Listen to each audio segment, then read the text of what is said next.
Hello friends, welcome to my YouTube channel Saloni quest. आज है 2 फरवरी 2025।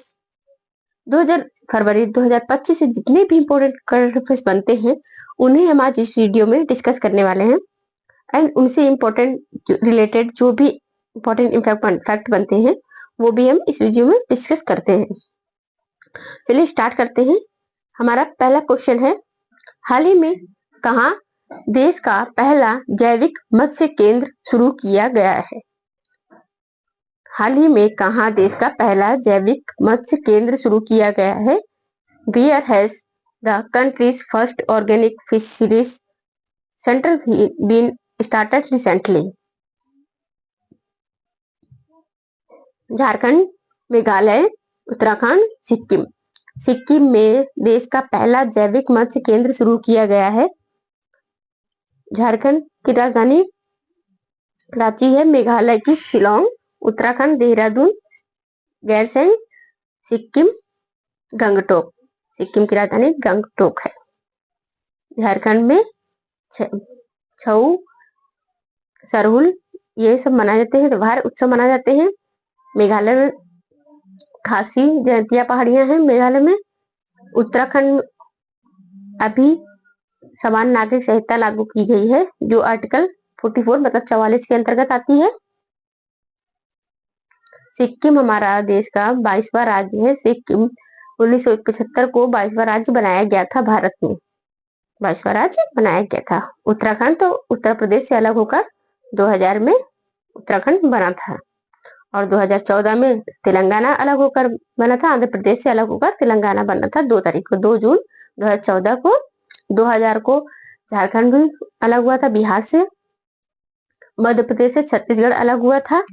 ये तीनों ही 2000 में अलग हुए थे। हाल ही में ग्रामीण क्रिकेट लीग शुरू करने वाला पहला राज्य बना है। Recently has become the first state to start rural cricket league. हाल ही में ग्रामीण लीग तो नागालैंड, पंजाब, बिहार, हरियाणा। बिहार ग्रामीण क्रिकेट लीग शुरू करने वाला पहला राज्य बना है। ग्रामीण क्रिकेट लीग शुरू करने वाला पहला राज्य कौन बना है? बिहार बन चुका है। नागालैंड में हॉर्नबिल महोत्सव मनाया जाता है। पंजाब की राजधानी चंडीगढ़ है। बिहार की राजधानी पटना है। हरियाणा की राजधानी चंडीगढ़ है। हरियाणा और पंजाब दोनों की राजधानी चंडीगढ़ है। बिहार में छठ पूजा बड़ा पर्व होता है, बहुत बड़ी पूजा मानी जाती है। छठ पूजा मेन त्योहार यहीं का है, बिहार का ही। जाट जटिन भी यहीं का है, बिहार का ही है। और पंजाब का तो भांगड़ा गिद्धा है। हरियाणा में अभी अंतरराष्ट्रीय गीता महोत्सव भी मनाया गया है। हरियाणा में अंतरराष्ट्रीय गीता महोत्सव मनाया गया है। हॉर्नबिल महोत्सव मनाया जाता है। नागालैंड में हॉर्नबिल महोत्सव मनाया जाता है। हरियाणा की राजधानी चंडीगढ़ है। गणतंत्र दिवस 2025 परेड में किस राज्य की झांकी को पीपुल्स चॉइस अवार्ड कैटेगरी में प्रथम स्थान मिला है? गणतंत्र दिवस 2025 परेड में किस राज्य की झांकी को पीपुल्स चॉइस अवार्ड कैटेगरी में प्रथम स्थान मिला है? Which states W has got the first place in the People's Choice Award category in the Republic Day 2025 parade? Chhattisgarh, Uttar Pradesh. Uttar Pradesh राज्य को गणतंत्र दिवस 2025 परेड में राज्य की झांकी को पीपुल्स चॉइस अवार्ड कैटेगरी में फर्स्ट प्राइज मिला है, मतलब प्रथम स्थान मिला है उत्तर प्रदेश राज्य को। पीपुल्स चॉइस अकेडमी में गणतंत्र दिवस की परेडें हुई थी। क्या टोटल 31 झांकियां निकली थी गणतंत्र दिवस परेड में। और इंडोनेशिया के राष्ट्रपति आए थे मुख्य अतिथि बनकर गणतंत्र दिवस परेड में 26 जनवरी को। क्या उनका नाम था? राष्ट्रपति का नाम प्रभाबो सुबियांतो था। तो छत्तीसगढ़, उत्तर प्रदेश, गुजरात, मध्य प्रदेश, लेकिन जीती कौन? हमारी सबसे पहली उत्तर प्रदेश, उसके बाद गुजरात, उसके बाद महाराष्ट्र। ये 3 हैं। पहले हमारा Uttar Pradesh first people's choice award category में प्रथम स्थान मिला है उत्तर प्रदेश को।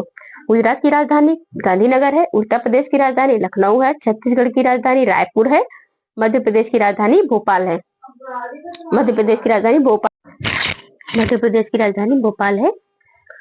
गुजरात की राजधानी गांधीनगर। उत्तर प्रदेश की राजधानी लखनऊ। लखनऊ में भी अभी अटल योजना हुई है, अटल युवा योजना। छत्तीसगढ़ की राजधानी रायपुर है, छत्तीसगढ़ में। और उत्तर प्रदेश में दुधवा नेशनल पार्क है, गुजरात में गिर नेशनल पार्क है। Life life of control line of control से पाकिस्तान के सैनिकों को हटाने के लिए कारगिल युद्ध में भारतीय सेना में शामिल होने वाले भारतीय वायुसेना के ऑपरेशन का नाम क्या था? What was the name of the operation of the Indian Air Force which joined the Indian Air Army in the Kargil war to remove the Pakistani troops from the line of control?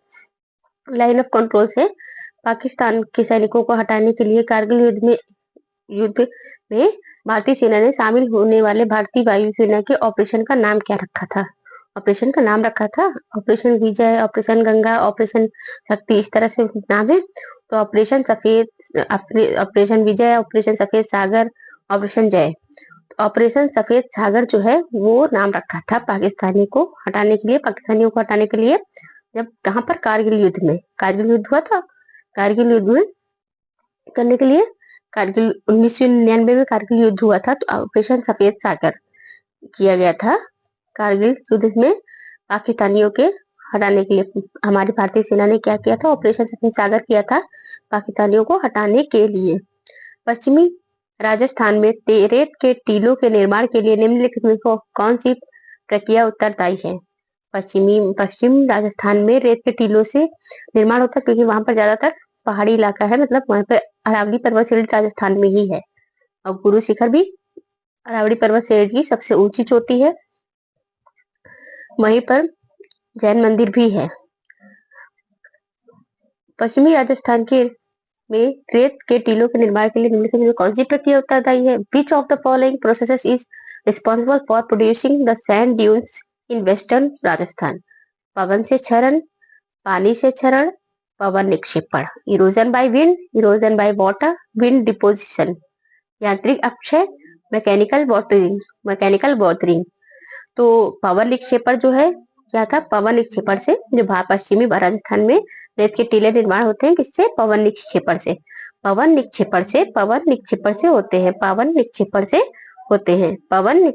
होते हैं। किससे होते हैं? पवन निक्षेपण से होते हैं। Asia के पहले नोबेल पुरस्कार विजेता रविन्द्रनाथ टैगोर का जन्म दिवस किस तारीख को मनाया जाता है? On which date the birthday of Asia's first Nobel laureate Rabindranath Tagore is celebrated? 8 मई, 9 मई, 10 मई, 11 मई। तो 9 मई को एशिया के पहले नोबेल पुरस्कार विजेता रविन्द्रनाथ टैगोर का जन्म दिवस मनाया जाता है। 9 मई को एशिया के पहले नोबेल पुरस्कार विजेता है रविन्द्रनाथ टैगोर, जिन्होंने जनगण मन राष्ट्रगान भी लिखा था। राष्ट्रगान के रचयिता कौन है लेखक? रविन्द्रनाथ टैगोर। इन्हें 1913 में नोबेल पुरस्कार दिया गया था। नोबेल पुरस्कार 1913 में दिया गया था। 1913 में इन्हें नोबेल पुरस्कार मिला था। किसको? रविन्द्रनाथ टैगोर को 1913 में नोबेल पुरस्कार मिला था। हाथी गुम्फा शिलालेख निम्नलिखित में से किस सम्राट से संबंधित है? Hathi Gumpha inscription is attributed to which of the following emperors? Ashoka, Chandragupta द्वितीय, समुद्रगुप्त, खारवेल। हाथी गुम्फा शिलालेख खारवेल सम्राट से संबंधित है। हाथी गुफा अभी शिलालेख जो है एक ही शिलालेख मतलब होता है जैसे कि हाथी गुफा शिलालेख खारवेल सम्राट से संबंधित है। अशोक, चंद्रगुप्त द्वितीय, समुद्रगुप्त, खारवेल। अशोक चंद्रगुप्त मौर्य के बेटे हैं। चंद्रगुप्त मौर्य के बेटा बिंदुसार का बेटा अशोक ने कलिंग का युद्ध किया था और जम्मू कश्मीर में भी जो युद्ध जीता था अशोक ने ही शांति की थी जम्मू कश्मीर की। बौद्ध धर्म के सबसे बड़े प्रचारक मतलब सब बौद्ध धर्म का उदय करने वाले अशोक ही हैं। अशोक ने बौद्ध धर्म का प्रचार भी किया और अशोक बौद्ध धर्म को मानते भी, तो उन्होंने उसी को उपदेश दिया था। चंद्रगुप्त मौर्य जैन धर्म का मानने वाला था, अशोक बौद्ध धर्म का मानने वाला था। समुद्रगुप्त भारत का नेपोलियन के नाम से जाना जाता है। समुद्रगुप्त भारत के नेपोलियन के नाम से जाना जाता है। अशोक ने श्रीलंका तक बौद्ध धर्म का प्रचार किया था। अशोक के शिलालेख भी है। सांची स्तूप अशोक ने ही बनवाया था। मध्य प्रदेश में सांची स्तूप स्थित है। सांची स्तूप अशोक ने ही बनवाया था। अशोक मगध का राजा था। मगध से कलिंग भी इसने जीता था। मगध का बड़ा विस्तार भी अशोक ने किया था। कलिंग पर भी अपना आधिपत्य स्थापित कर लिया था अशोक ने ही। हाँ ठीक। भारतीय संविधान के किस अनुच्छेद में भारतीय नागरिकों के मौलिक कर्तव्य शामिल हैं? Which article of the Indian Constitution includes the fundamental duties of the Indian citizens? भारतीय संविधान के किस अनुच्छेद में भारतीय नागरिकों के मौलिक कर्तव्य शामिल हैं? अनुच्छेद 51A आर्टिकल 51A में अनुच्छेद 51A में भारतीय संविधान के भारतीय नागरिकों के मौलिक कर्तव्य शामिल हैं। 51A में ये मौलिक कर्तव्य रशिया से लिए गए थे, रूस से लिए गए थे। और मौलिक अधिकार जो है वो हमारे यूएसए अमेरिका से लिए गए थे। मौलिक अधिकार अलग है, मौलिक कर्तव्य अलग है। मौलिक कर्तव्य अलग है, जैसे कि मौलिक कर्तव्य टोटल 10 है। यूएसएसआर रशिया से लिए गए हैं मौलिक कर्तव्य। 51 अनुच्छेद 51 के अंतर्गत आते हैं मौलिक कर्तव्य। और टोटल 10 है, जो कि किसने किए, कहाँ से लिए हमने, हमारे संविधान में, भारतीय संविधान में कहाँ से लिए गए हैं? रशिया के, रूस के संविधान से लिए गए हैं। रूस के संविधान से लिए गए हैं। रूस के संविधान से लिए गए हैं। अमेरिका के संविधान से मौलिक अधिकार लिए गए हैं। मौलिक अधिकार रूस के संविधान से लिए गए हैं। भारतीय संविधान के किस अनुच्छेद में भारतीय नागरिकों के मौलिक कर्तव्य शामिल हैं? तो भारतीय संविधान के 51A अनुच्छेद में शामिल है। 51A अनुच्छेद में शामिल है। हाल ही में किस देश ने सेंट्रल बैंक डिजिटल करेंसी निर्माण एवं उपयोग पर प्रतिबंध लगाया है? Which country has recently banned the creation and use of central bank digital currency? Sri Lanka, America, Singapore, चीन। तो अमेरिका देश ने सेंट्रल बैंक डिजिटल करेंसी निर्माण एवं उपयोग पर प्रतिबंध लगाया है, बैन कर दिया है। अमेरिका ने पेरिस जलवायु से भी बाहर हो गया है। WHO से भी बाहर हो गया है। वर्ल्ड हेल्थ ऑर्गेनाइजेशन मतलब विश्व स्वास्थ्य संगठन से भी अमेरिका बाहर हो चुका है। मतलब डोनाल्ड ट्रंप अब आ चुके हैं ना, तो उन्होंने अलग कर लिया अपने आप को, मतलब बाहर कर लिया है। और पेरिस जलवायु से भी बाहर कर लिया अपने आप को। अब इन्होंने तीसरा और फैसला ये ले लिया कि सेंट्रल बैंक डिजिटल करेंसी पर बैन लगा दिया है अमेरिका ने। श्रीलंका हमारा पड़ोसी देश है। सिंगापुर और भारत के 60 सालों के जो मतलब राजनयिक संबंध होते हैं उनका जश्न मनाया गया है। 60 साल तक लगातार का 60वीं वर्षगांठ मनाई गई है। 60वीं वर्षगांठ। किस राज्य सरकार ने धार्मिक स्थानों पर शराब बिक्री पर प्रतिबंध लगाने की घोषणा की है? Recently, which state government has announced a ban on the sale of liquor in religious places? पश्चिम बंगाल, मध्य प्रदेश, तेलंगाना। तो मध्य प्रदेश राज्य सरकार ने धार्मिक स्थानों पर शराब बिक्री पर प्रतिबंध मध्य प्रदेश ने लगा दिया है। धार्मिक स्थानों पर प्रतिबंध लगाया है। किसके लिए? शराब के लिए। मतलब कहीं धार्मिक स्थान होगा तो शराब नहीं वहां पर हो सकती, बिक सकती है, तो इसलिए मध्य प्रदेश ने बैन कर दिया वहां पर। पश्चिम बंगाल की राजधानी कोलकाता है। कोलकाता में बहुत पुराना पुस्तक मेला मनाया गया है। बोई मेला पुस्तक मेला मनाया गया है कोलकाता में ही, पश्चिम बंगाल में ही। क्या है? हावड़ा ब्रिज है, हुगली नदी है। तेलंगाना की राजधानी हैदराबाद है। मध्य प्रदेश की राजधानी भोपाल है। मध्य प्रदेश में ही कान्हा कृष्ण नेशनल पार्क है। और यहाँ पर एशिया से जो बाहर से चीते लाए गए थे यहीं पर मध्य प्रदेश में ही रखे गए हैं। पंजाब की राजधानी चंडीगढ़ है। पंजाब और हरियाणा दोनों की राजधानी ही चंडीगढ़ है। पंजाब में भांगड़ा गिद्धा होता है। तेलंगाना 2 जून 2014 को आंध्र प्रदेश से अलग हुआ था। 2 जून 2014 को ये अलग हुआ था। पश्चिम बंगाल में कोलकाता तो है ही, राजधानी है, कैपिटल है। और पश्चिम बंगाल में जैसे कि हमारे वहां पर 1905 में पश्चिम बंगाल का विभाजन हुआ था। 1905 में करजंगे द्वारा हुआ था। हाल ही में भारतीय अंतर्देशीय जल मार्ग प्राधिकरण ने किस शहर में नया क्षेत्रीय कार्यालय स्थापित किया है? भारतीय अंतर्देशीय जलमार्ग प्राधिकरण ने किस शहर में नया क्षेत्रीय कार्यालय स्थापित किया है? तो recently the inland waterways authority of India has established a new regional office in which city? Ujjain में, हरिद्वार में, काशी में, वाराणसी में। तो वाराणसी में भारतीय अंतर्देशीय जलमार्ग प्राधिकरण ने किया है। भारतीय जलमार्ग प्राधिकरण ने वाराणसी शहर पे एस्टेब्लिश किया है, न्यू रीजनल ऑफिस को एस्टेब्लिश किया है। प्रयागराज में महाकुंभ 2024 144 साल बाद लग रहा है। हरिद्वार उत्तराखंड में है, उज्जैन मध्य प्रदेश में है, प्रयागराज वाराणसी दोनों ही यूपी में, उत्तर प्रदेश में ही है। हाल ही में किस तारीख को अंतर्राष्ट्रीय सीमा शुल्क दिवस मनाया गया है? अंतर्राष्ट्रीय सीमा शुल्क दिवस कब मनाया गया है? On which date has International Customs Day been celebrated recently? 24 जनवरी को राष्ट्रीय बालिका दिवस मनाया जाता है। भारत की पहली प्रधानमंत्री महिला इंदिरा गांधी, इन्होंने 1966 में शपथ ली थी, 24 जनवरी को ही 1966 में, और 2008 से 24 जनवरी को ही राष्ट्रीय बालिका दिवस मनाया जाने लगा। इन्हीं के उस पर अवसर पर कि मतलब इन्होंने पहले प्रधानमंत्री महिला बनी थी, इसलिए 25 जनवरी को राष्ट्रीय पर्यटन दिवस, राष्ट्रीय मतदाता दिवस दोनों ही मनाए जाते हैं। राष्ट्रीय पर्यटन दिवस तो 25 जनवरी को मनाया जाता है, और जो 27 सितंबर को अंतर्राष्ट्रीय पर्यटन दिवस मनाया जाता है। निम्नलिखित में से किस तारीख को केंद्रीय वित्त मंत्री निर्मला सीतारमण वित्त वर्ष 2025-26 के लिए केंद्रीय बजट पेश करेंगी?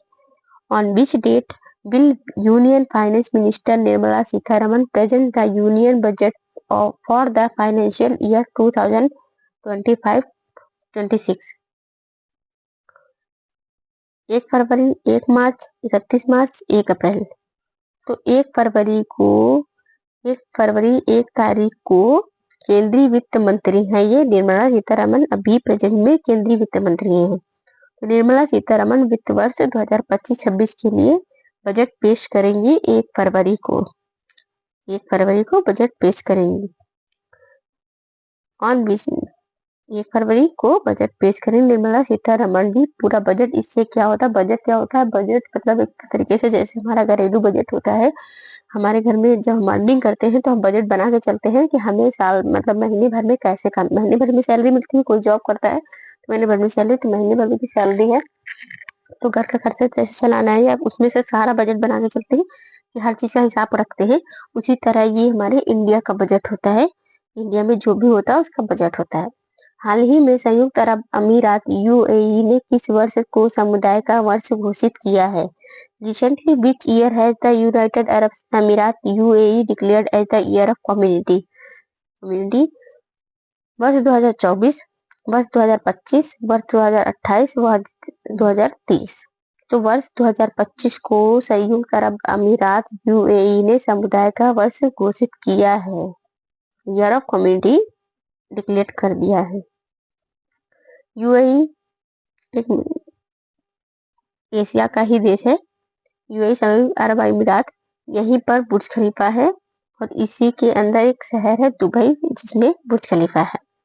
और इसकी संयुक्त अरब अमीरात यूएई की राजधानी है अबू धाबी। 2 राजधानी, एक अबू धाबी, एक दुबई। दुबई फाइनेंशियल कैपिटल है, और ऐसे जो कैपिटल है वो अबू धाबी है। हाल ही में किसने Utkarsh Odisha make in India conclave का उद्घाटन किया है? Who has recently inaugurated Utkarsh Odisha make in India Orissa conclave? प्रधानमंत्री नरेंद्र मोदी ने Utkarsh Orissa make in India conclave का उद्घाटन किया है। प्रधानमंत्री नरेंद्र मोदी ने किया है Utkarsh Odisha make in Odisha conclave का उद्घाटन किया है। प्रधानमंत्री गृह मंत्री अमित शाह हैं, संस्कृति मंत्री गजेंद्र सिंह शेखावत हैं। संस्कृति मंत्री गजेंद्र सिंह शेखावत हैं। क्रेडिट कार्ड को किस नाम से जाना जाता है? What is a credit card?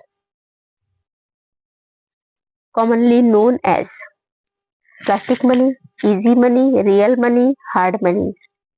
तो क्रेडिट कार्ड को प्लास्टिक मनी के रूप में जाना जाता है। क्रेडिट कार्ड सभी को पता होता है, जैसे हमारे पास क्रेडिट कार्ड होता है जो, और डेबिट कार्ड, एटीएम को डेबिट कार्ड कहते हैं। क्रेडिट कार्ड होता है कि जिसमें हम जैसे कि हम उधार पैसे ले सकते हैं, और डेबिट कार्ड जो होता है हमारा, जैसे एटीएम है वो डेबिट कार्ड है, तो उससे हम अपने पैसे निकाल सकते हैं, विड्रॉ कर सकते हैं।